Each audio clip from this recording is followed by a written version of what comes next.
Hello mga kapalengke, ayan, at tayo po ngayon ay magagawa na ng yelo.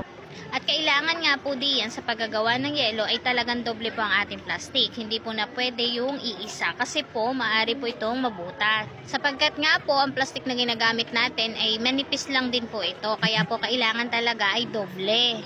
Sa una nga po ay medyo nahirapan po tayo dito sa paggagawa. Pero habang tumatagal medyo nakasanayan na po natin kaya medyo bumibilis na rin po tayo sa paggagawa. Naalala ko pa nga po pala, nang una ho naming paggagawa nito, ay talaga naman ho yung kamay ko, ay talagang nagkalyo-kalyo na sa sakit at nagkaroon ho ng sugat. Kasi nga ho, syempre naninibago tayo, pero nung katagalan po, ay nasanay na po ang ating kamay. Ang mahirap po sa part na to ay yung pagbubuhol, yung pagtatali. Kaya naman po yan bago ko itali, ang ginagawa ko po diyan ay pinaiikot-ikot ko po muna yung yelo. Ang iba ho, ang ginagawa ay binubuhat. Parang pag ho tinitingnan ko, ako ho ay nangangalay.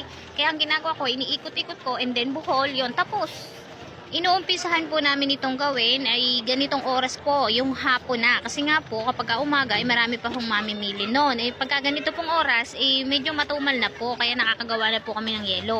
Hindi nga po pala biro ang paggagawa ng yelo. Kasi nga po, minsan talagang ang plastic po minsan ay parang mahuna, nabubutas po siya kaagad. Di ang mangyayari ho niyan, mababasa po. Kaya kailangan may apron po tayo dito. So meron naman po, hindi ko lang ho talaga isinuot. Dahil noong una-una ho, na paggagawa namin ng yelo ay talagang minsan ho, pati ho aming mga damit ay basa, ay minsan yung sumasabog nga dahil nga ang plastic po ay talagang mahuna.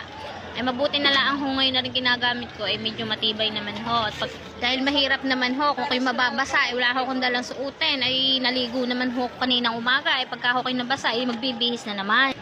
Thank you for watching and follow for more. Bye-bye!